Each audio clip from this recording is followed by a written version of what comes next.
কিন্তু আমরা মানুষরা এভাবে বলি, আহা বেচারা লোকটা খুব গরিব, এই লোকটার জীবনে শুধু সমস্যা আর সমস্যা। আর ধনীদের দেখে আমরা মুগ্ধ হই।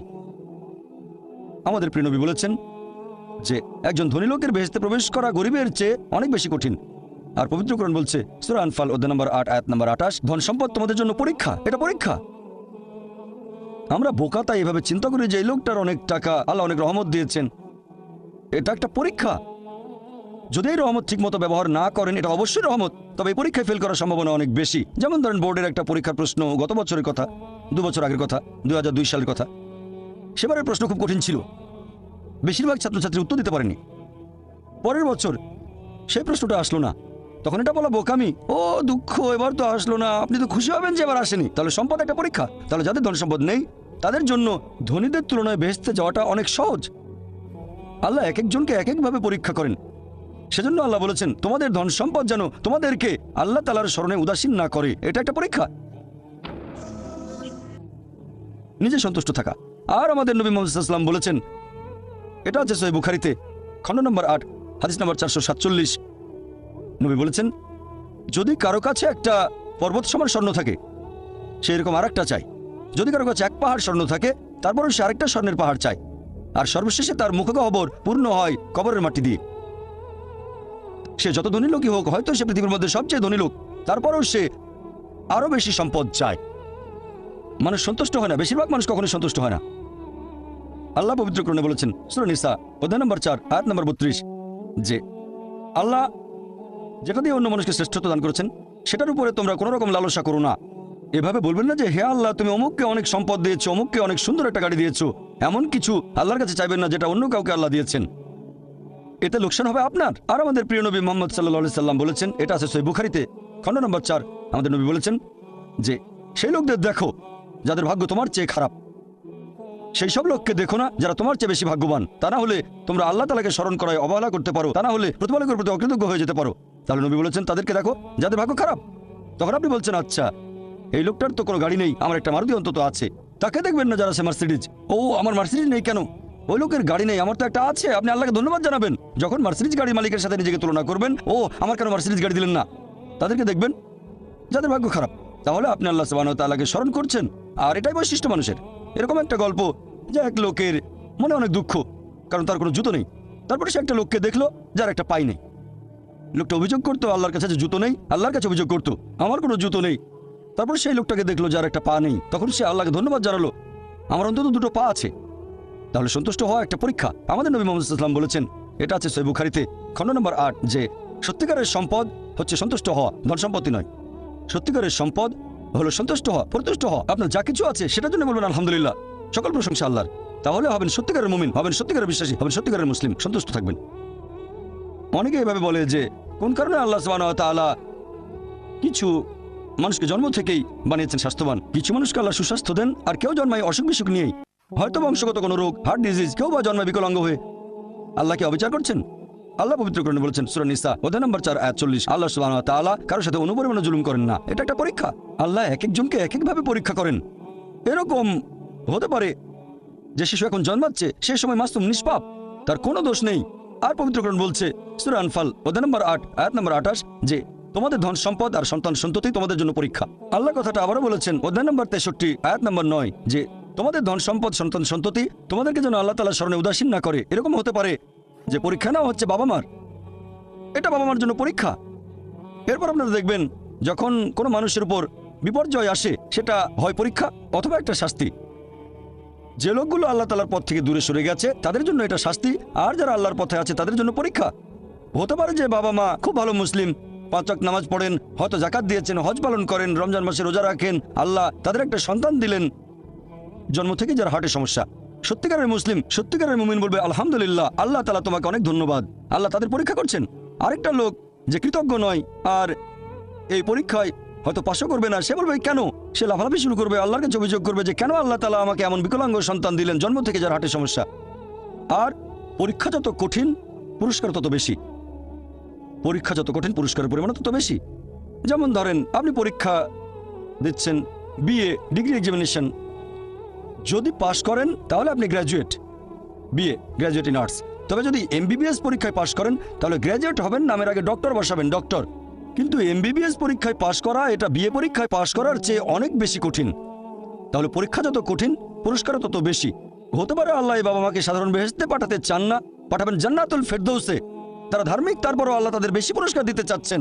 আর এই কারণেই আমাদের প্রিয় নবী মুহাম্মদ সাল্লাল্লাহু আলাইহি সাল্লাম বলেছেন, এটা আছে সুন্নান আল তিরমিজিতে। এক লোক জিজ্ঞেস করলো, এই পৃথিবীতে কাকে সবচেয়ে বেশি পরীক্ষা দিতে হয়? নবী উত্তরে বললেন যে আল্লাহ সুবহানাহু ওয়া তাআলার সকল নবী রাসূলকে সবচেয়ে বেশি পরীক্ষা দিতে হয়।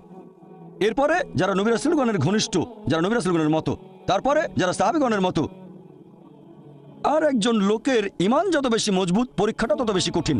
তাকওয়া যত বেশি থাকে, আল্লাহ তত কঠিন পরীক্ষা দেবেন। আপনি কোথাও এমবিবিএস নিয়ে পড়াশোনা করছেন কারণ বেশি নম্বর পেয়েছিলেন এইচএসসিতে, সেজন্য এখানেও পরীক্ষা কঠিন। এমবিবিএস পাস করাটাও বেশ কঠিন। তাহলে এখানেও নবী রাসূলগণের তাকওয়ার সাথে সাধারণ মানুষের তাকওয়ার কোনো তুলনাই হয় না। যেহেতু তারা ছিলেন নবী এবং রাসূল, তাই তাদেরকেও পরীক্ষা করা হয়েছে। কোনো নবী রাসূলকে এই পরীক্ষা না নিয়ে ছেড়ে দেওয়া হয়নি। তাদের তাকওয়া লেভেল অনেক উপরে। নবী রাসূলকে অনেক বেশিবার পরীক্ষা করা হয়েছে সাধারণ মানুষের চেয়ে। আপনার বাচ্চা অনেক বেশি, অনেক কঠিন। তাহলে আপনার তাকওয়া যদি বেশি হয়, আল্লাহ আপনাকে পরীক্ষা করবেন। সত্যিকারের মুমিন কোনো বিপর্যয়ের মধ্যে পড়লে বলে, আহ সুবহানাল্লাহ, সকল প্রশংসা আল্লাহর, আলহামদুলিল্লাহ। সে ধরে নেয় এটা একটা পরীক্ষা। কোনো বিপর্যয় আসলে সেটা হয় একটা পরীক্ষা অথবা একটা শাস্তি। নবীগণের তাকওয়া অনেক বেশি, তাদের জন্য এটা শাস্তি না, এটা পরীক্ষা। আর তারা পাশ করেছেন। যদি কারো জীবনে কোনো ভালো কিছু ঘটে, সেটা হয় একটা পুরস্কার অথবা পরীক্ষা। সম্পদ হতে পারে পুরস্কার অথবা একটা পরীক্ষা। ভালো কোনো কিছু ঘটলে সেটা হয় পুরস্কার, নয়তো একটা পরীক্ষা। অনেকে আল্লাহর পথ থেকে দূরে সরে যায়, তারপরে বলে আমাকে সম্পদ দাও, আল্লাহর সম্পদ দেন। তারপরে তারা পরীক্ষা ফেল করে। তাহলে এই পৃথিবীতে তারা তাদের ইচ্ছে মতো আরামায়েশ করে, কিন্তু আখিরাতে শুধু ক্ষতিগ্রস্ত হয়। দান একটা পরীক্ষা, সন্তুষ্ট হওয়া পরীক্ষা, সন্তান সন্ততিও পরীক্ষা। অনেক সময় আমরা মুসলিমরা আল্লাহ তাআলার কাছে অভিযোগ করি যে আল্লাহ, তোমার কাছে এত দোয়া করি তবু তুমি কবুল করো না কেন? আল্লাহ পবিত্র কোরআনে বলেছেন, তোমরা আমাকে ডাকো, আমি তোমাদের ডাকে সাড়া দেবো। তবে আমার আপনার ডাকে আল্লাহ সবসময় সাড়া দেন না। পরস্পর বিরোধী মনে হচ্ছে। আল্লাহ বলেছেন আমাকে ডাকো, আমি সাড়া দেবো। তবে অনেক সময় দোয়া করছি কিন্তু কবুল হচ্ছে না। আল্লাহ পবিত্র কোরআনে বলেছেন সূরা বাকারা অধ্যায় নম্বর 2 আয়াত 216, তোমরা যা পছন্দ করো সেটা হয়তো তোমাদের জন্য ভালো না, আর যেটা পছন্দ করো না সেটা হয়তো ভালো। তোমরা এটা জানো না, তবে আল্লাহ জানেন।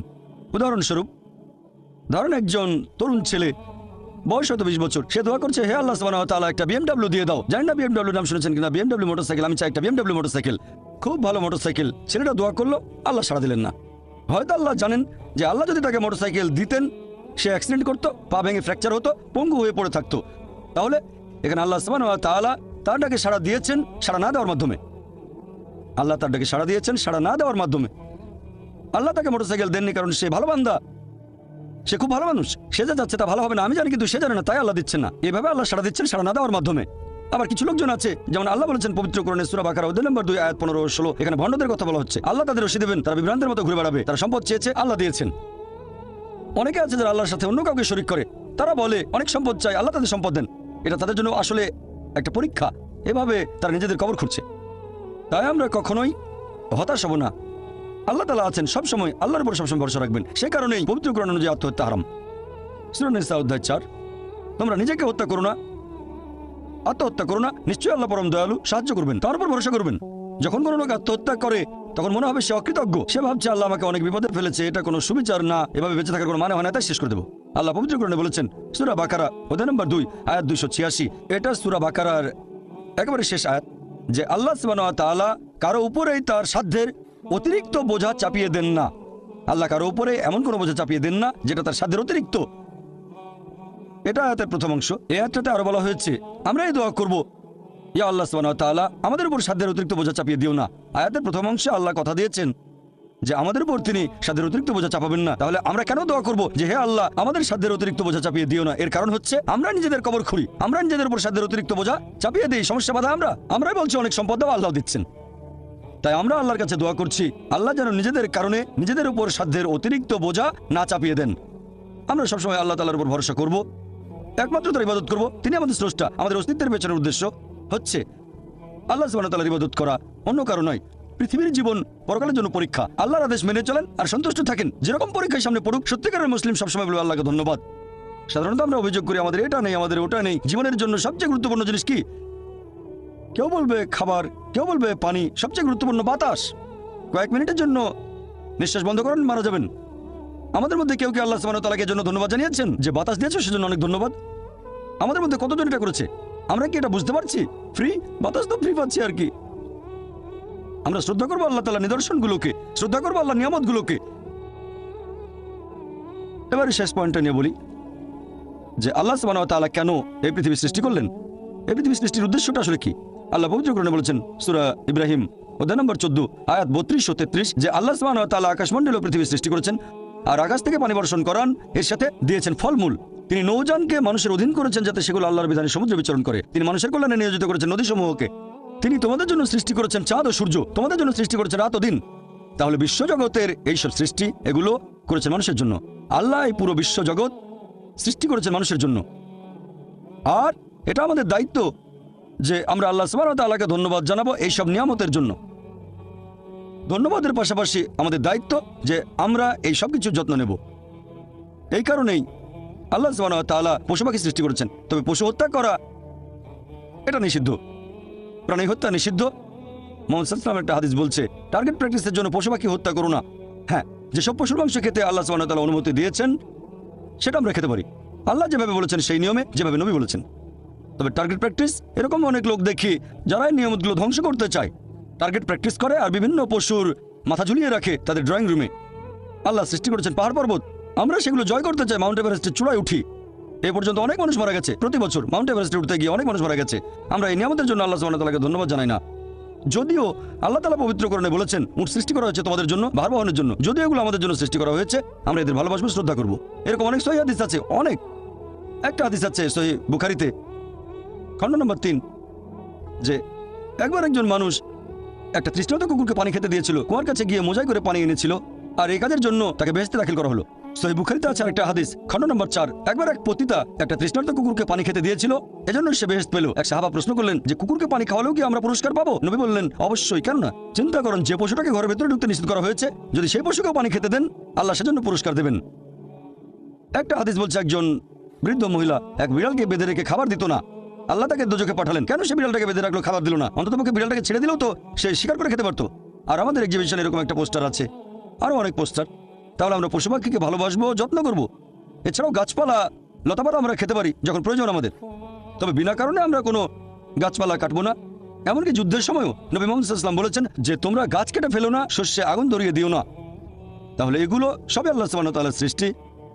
আর আল্লাহ পবিত্র কোরআনে বলেছেন সূরা আদিয়াত অধ্যায় নম্বর 100 আল্লাহ তাআলা যুদ্ধের সময়ের ঘোড়া সম্পর্কে আল্লাহ এখানে বলেছেন যে ঘোড়া জোরে সৈন্যরা যুদ্ধে যায়। আল্লাহ এখানে শপথ করছেন আর বলছেন সূরা আদিয়াত আয়াত 1, 2, 3, 4 আল্লাহ বলেছেন এই ঘোড়াগুলোর খুরের আঘাতে আগুনের ফুলকি ছোটে, সে সময় ধুলোর মেঘ আকাশে ওড়ে, তারা শত্রু দলের ভেতরে ঢুকে পড়ে।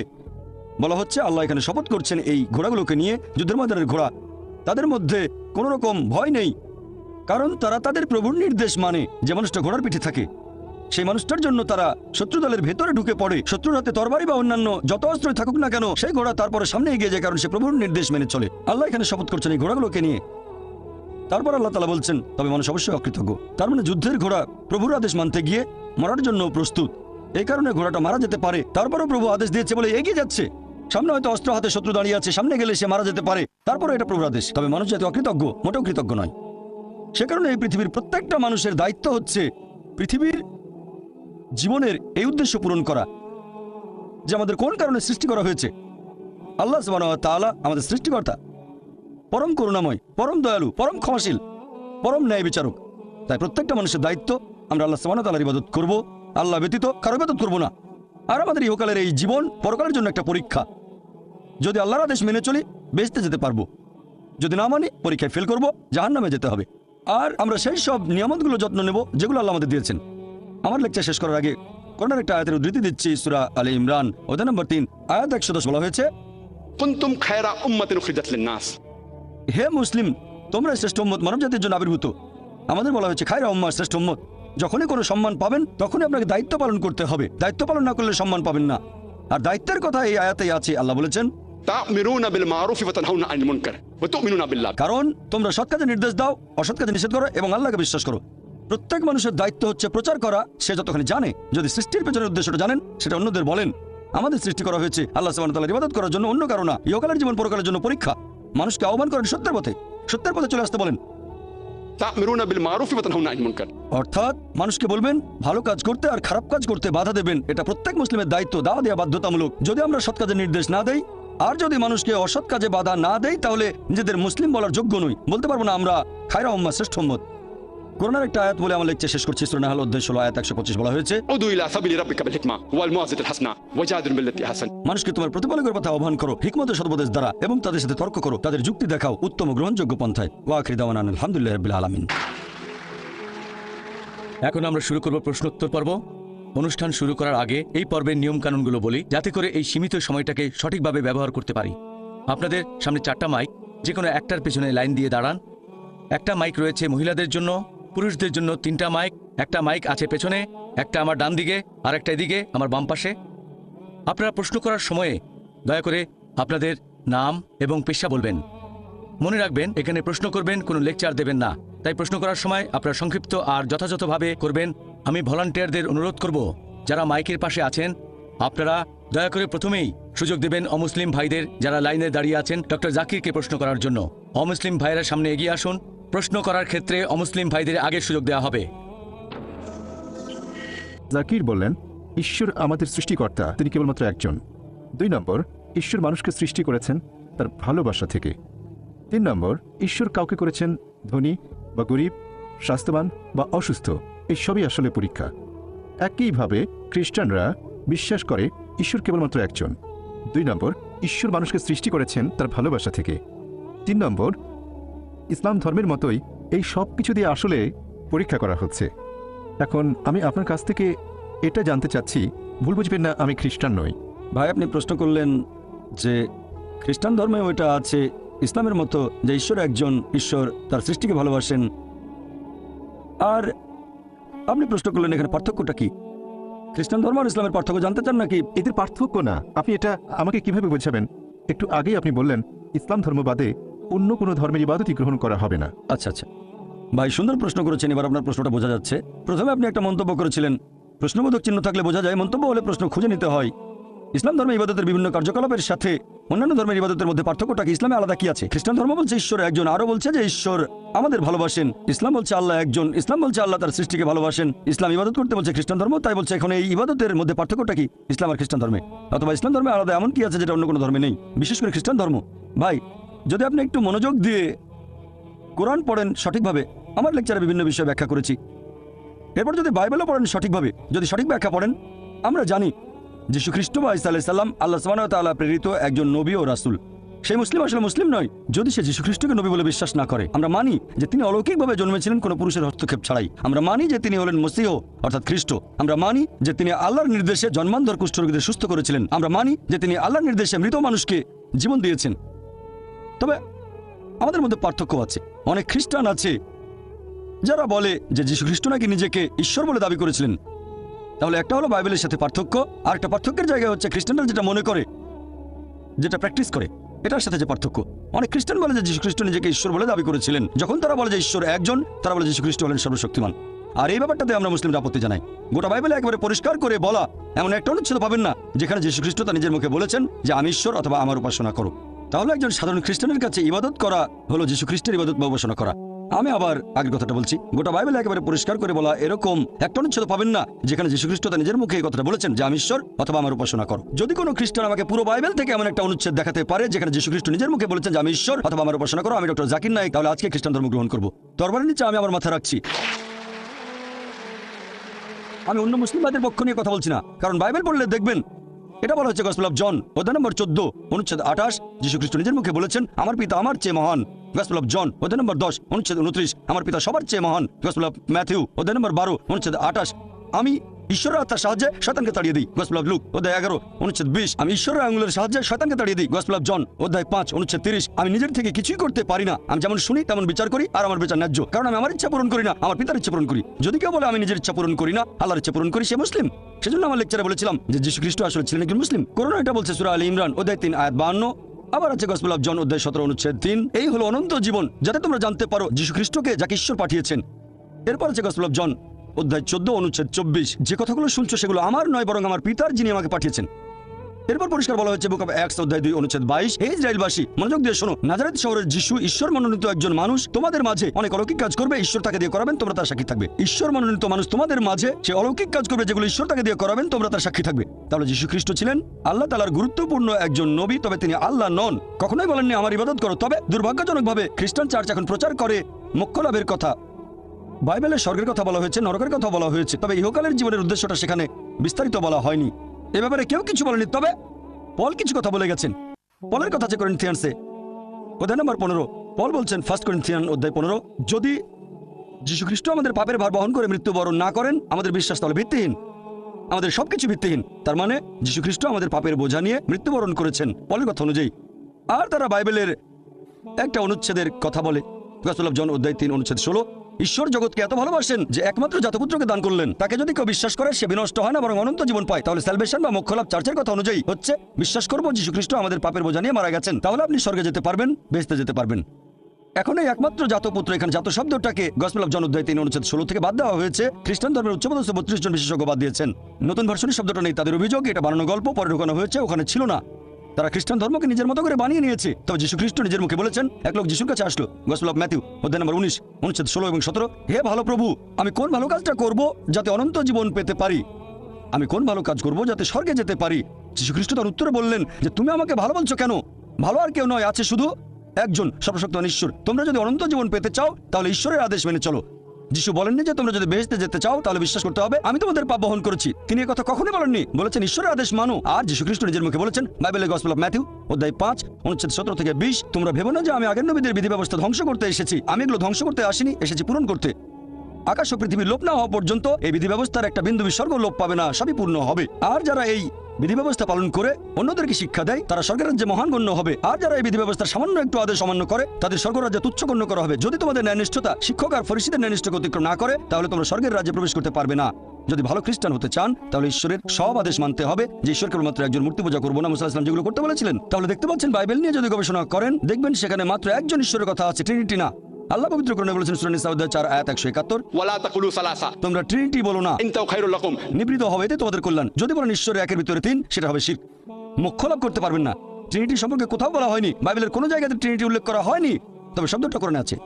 সূরা নিসা অধ্যায় 4 আয়াত 171, তো ছাড়াও আছে সূরা মাইদা অধ্যায় 5 আয়াত নাম্বার 73, বলা হয়েছে لقد كفر الذين قالوا ان الله ثالث ثلاثة। তারা কুফরি করছে, ধর্মের অবমাননা করছে যারা বলে যে আল্লাহ তিনের মধ্যে একজন। বাইবেলের কোনো জায়গায় ট্রিনিটি শব্দটা ব্যবহার করা হয়নি, এর কাছাকাছি শব্দটা আছে ফার্স্ট এপিস্টল অফ জন অধ্যায় 5 অনুচ্ছেদ 7, বলা হয়েছে স্বর্গের রাজ্যে 3 জন হিসাব লিপিবদ্ধ করেন, পিতা পুত্র পবিত্র আত্মা, আর এরা 3 জন এক। এখন বাইবেলের এই অনুচ্ছেদটা খ্রিস্টান ধর্মের উচ্চপদস্থ 32 জন বিশেষজ্ঞ বাইবেল থেকে বাদ দিয়েছেন, কারণ তাদের মতে এটা বানানো গল্প, পরে ঢুকানো হয়েছে। এই শব্দটা কখনোই এখানে ছিল না। তাহলে ট্রিনিটি শব্দের কাছাকাছি যে অনুচ্ছেদ, ট্রিনিটি বলা হয়নি তবে কাছাকাছি, সেটাকে বাদ দিয়েছেন কারণ এটা বানানো গল্প।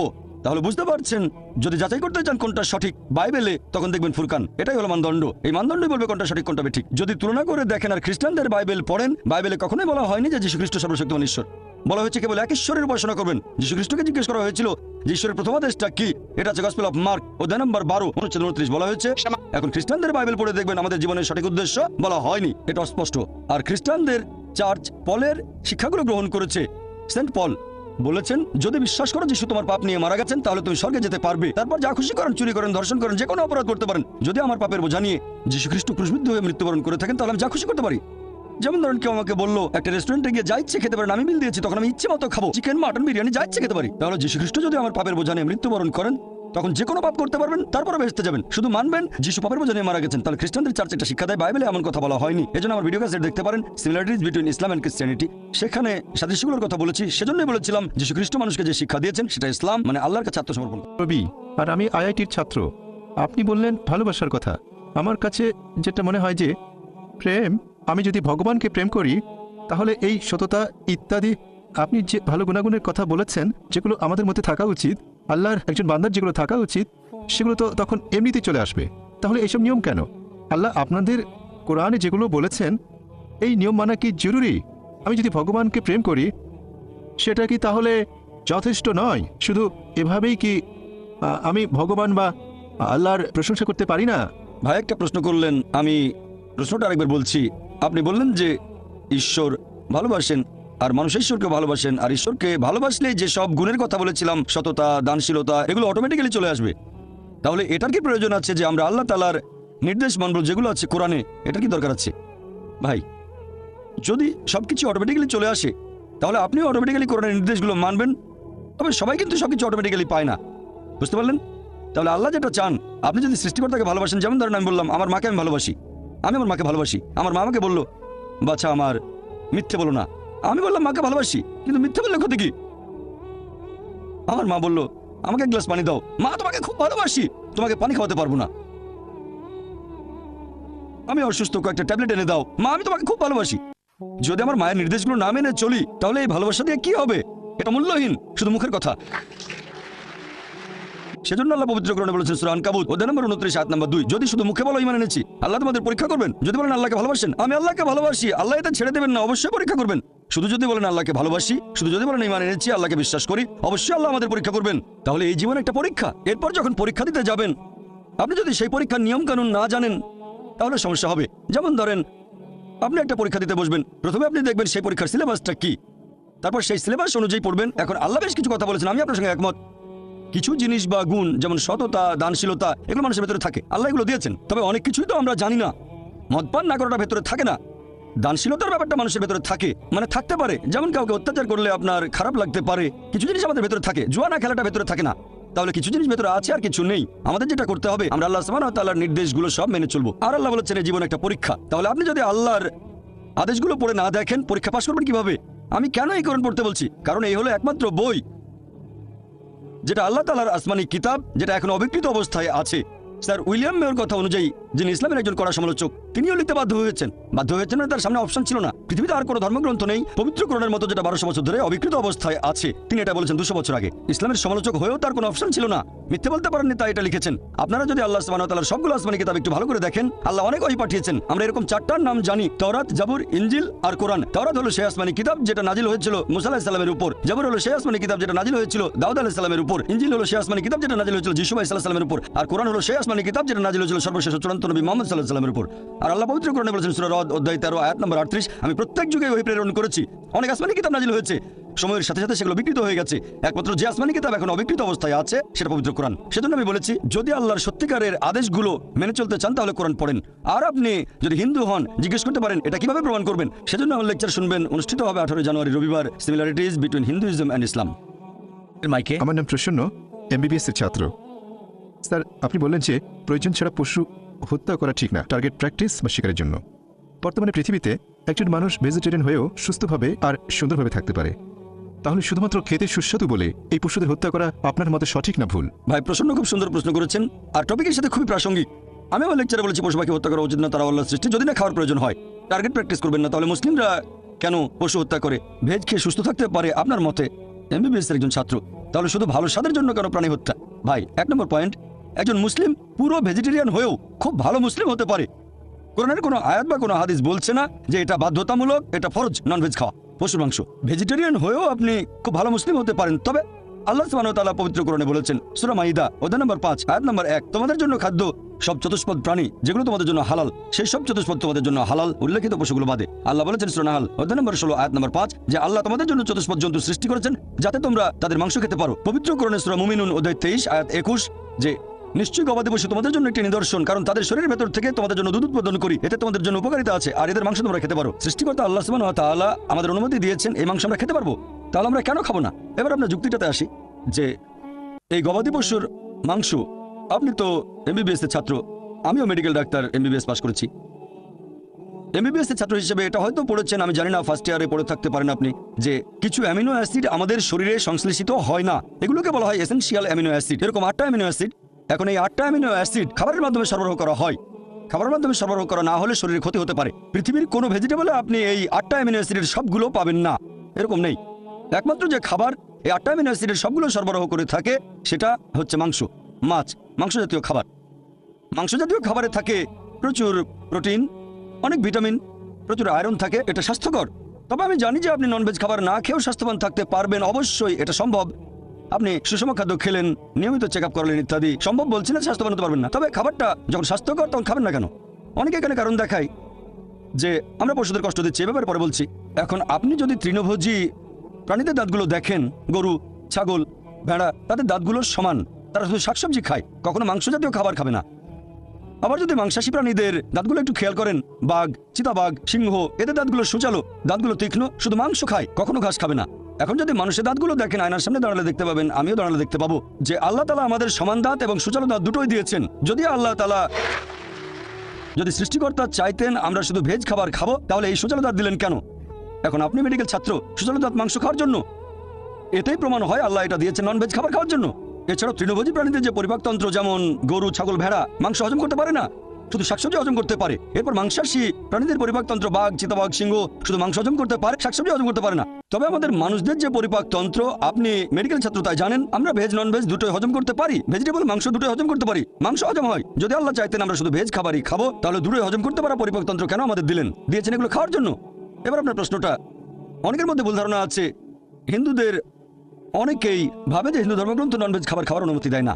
কোরআনের উদ্ধৃতি দিয়েছি, যদি আপনি হিন্দু ধর্মগ্রন্থ পড়েন, যদি পড়েন মনুস্মৃতি অধ্যায় নম্বর 5, মনুস্মৃতি অধ্যায় 5 অনুচ্ছেদ 30 এবং 31 বলা হয়েছে যে তুমি যদি কোনো পশুর মাংস খাও যেটার মাংস খাওয়ার জন্য, তাহলে কোনো পাপ করছো না, কারণ সর্বশক্তিমান ঈশ্বর কিছু পশুকে করেছেন খাদক এবং কিছুকে খাদ্য। মনুস্মৃতি অধ্যায় 5 অনুচ্ছেদ 31 যে তুমি যদি কোনো পশুকে বলি দাও, পশু উৎসর্গ করো, তুমি কোনো পাপ করছো না। মনুস্মৃতি অধ্যায় 5 অনুচ্ছেদ 39-40 বলা হয়েছে যে সর্বশক্তিমান ঈশ্বর কিছু পশুকে বানিয়েছেন উৎসর্গ করার জন্য, তাই উৎসর্গ করা পশুকে বলি দিলে হত্যা করা হবে না। মনুস্মৃতি অধ্যায় 5 অনুচ্ছেদ 41-42 বলছে যে একজন ব্রাহ্মণ যার জ্ঞান আছে আর যে সজ্ঞানে কোনো পশুকে উৎসর্গ করে, তাহলে সেই পশু স্বর্গে যাবে আর সেই ব্রাহ্মণও স্বর্গে যাবে। এরপর আছে ঋগ্বেদে গ্রন্থ নম্বর 10 অনুচ্ছেদ 27 পরিচ্ছেদ 2, এক লোক বলছে আমি যুদ্ধ করতে যাচ্ছি, আমি ফিরে আসলে বড় একটা ষাঁড় প্রস্তুত রেখো।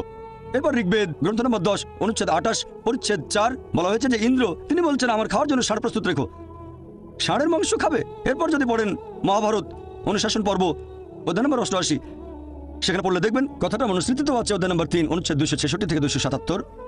যুধিষ্ঠির জিজ্ঞেস করলো ভীষ্মকে আমরা কি উৎসর্গ করব আজকে যজ্ঞে, মানে পূজায় উৎসর্গ হিসেবে, যাতে আমাদের পূর্বপুরুষরা সন্তুষ্ট থাকবেন। তখন ভীষ্ম উত্তরে বললেন যে তুমি যদি শাকসবজি দাও, ভেজিটেবল, আমাদের পূর্বপুরুষরা সন্তুষ্ট থাকবেন 1 মাস, যদি মাছ দাও সন্তুষ্ট থাকবেন 2 মাস, যদি মাংস দাও সন্তুষ্ট থাকবেন 3 মাস, যদি খরগোশ দাও তাহলে সন্তুষ্ট থাকবেন 4 মাস, যদি ছাগলের মাংস দাও সন্তুষ্ট থাকবেন 5 মাস, শূকরের মাংস দিলে 6 মাস, হরিণের মাংস দিলে 7 মাস, আর পাখির মাংস দিলে 8 মাস। এভাবে আরো অনেক বলা হয়েছে।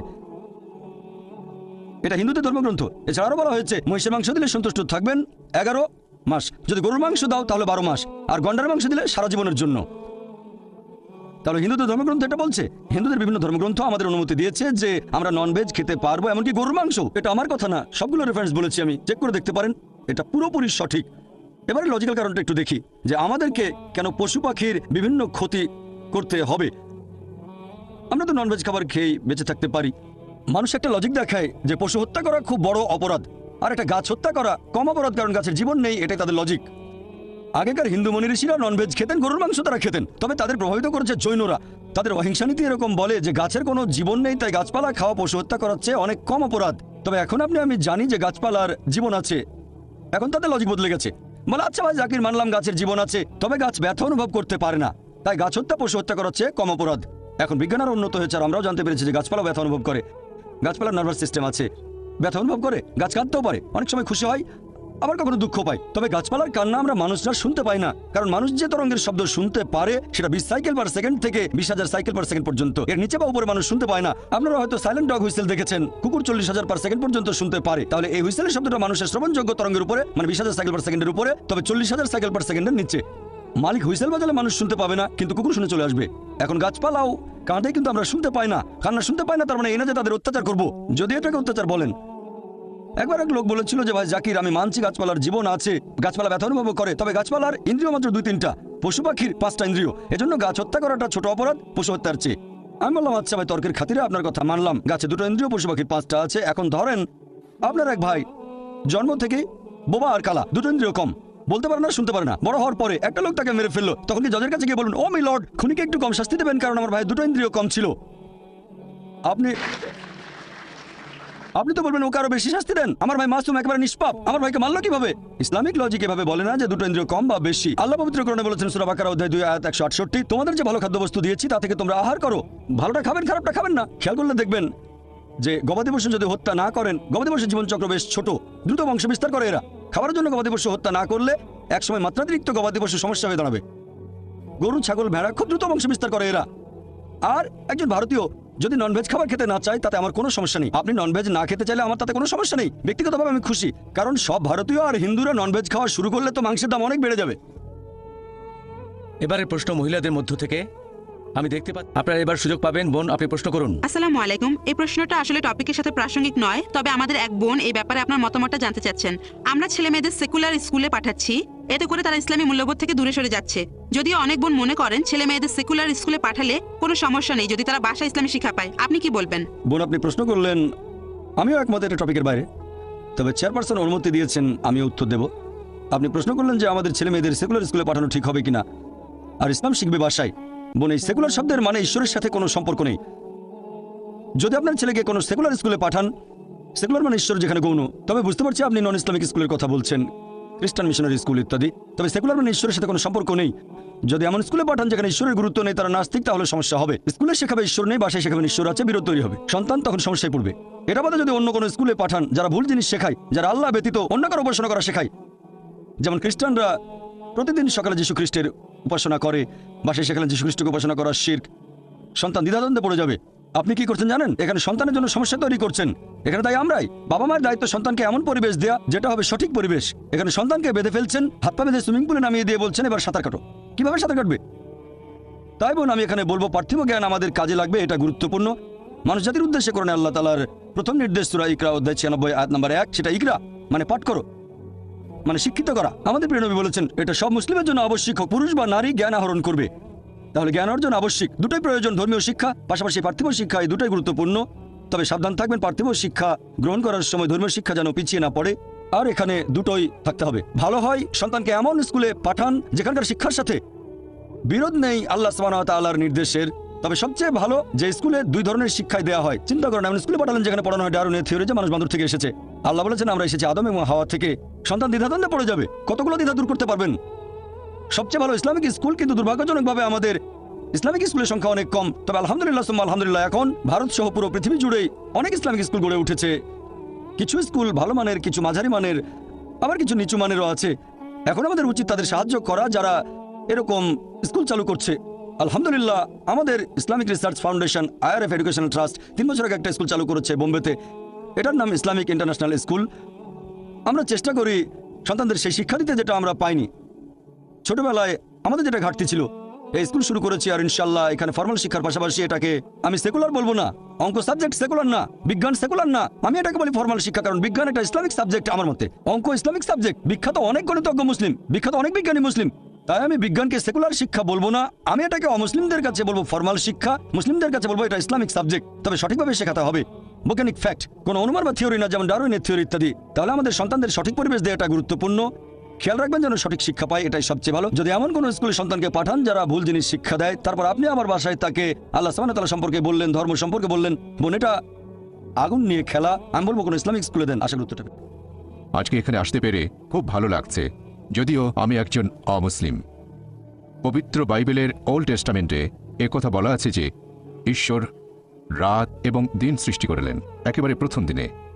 তারপরে ঈশ্বর সৃষ্টি করলেন সূর্য এবং চাঁদ। সূর্য যদি না থাকে তাহলে দিন আর রাত কিভাবে আসবে? একইভাবে পবিত্র কোরআনে বলা হয়েছে যে সূর্য পৃথিবীর চারপাশে ঘুরে। এটা আছে 21 অধ্যায়ের 22 নম্বর আয়াতে। কোরআনে যে ঈশ্বর বিশ্ব জগৎকে নিয়ন্ত্রণ করে, আমার সন্দেহ হচ্ছে ঈশ্বর কি বিশ্বজগৎ সৃষ্টির সময় কোনো রকম ভুল করেছিলেন? আর আমার মতে পবিত্র বাইবেল আর কোরআনের এই কথাগুলো আধুনিক বিজ্ঞানের বিরুদ্ধে। একটু ব্যাখ্যা করেন ভাই, আপনার নামটা বলবেন, আর কোরআনের ব্যাপারে যেটা বললেন আমি ঠিকমতো শুনতে পাইনি। প্রথমে আপনার নাম, আর কোরআন যে কথাটা বলছে যে সূর্য, কোরআনের সূরা নম্বর 6 6 নম্বর সূরা কি সূর্য প্রদক্ষিণ করে? আপনি বললেন 21-22 অধ্যায় 21 আয়াত 22 অধ্যায় নম্বর 21 আয়াত 22 যে সূর্য প্রদক্ষিণ করে। না, সম্ভবত এটা 6 নম্বর সূরাতে। আচ্ছা, তবে 21 নম্বর অধ্যায়ের 22 নম্বর আয়াত বলছে ঈশ্বর বিশ্ব জগৎ নিয়ন্ত্রণ করেন। হ্যাঁ, আপনার মতে এটা বিজ্ঞানের বিপক্ষে যায়। হ্যাঁ ভাই, আপনি প্রশ্ন করলেন, বললেন যে খ্রিস্টানদের বাইবেল পড়েছেন আর বাইবেলের কয়েকটা অনুচ্ছেদ উল্লেখ করলেন। এরপর কোরআনের ব্যাপারে রেফারেন্সটা আপনি বলেননি। বললেন বাইবেলে আছে ঈশ্বর প্রথম দিনে সৃষ্টি করলেন দিবস এবং রাত্রি। আপনি যেটা বলেছেন সেটা আছে বাইবেলের প্রথম বইতে বুক অফ জেনেসিস অধ্যায় 1 অনুচ্ছেদ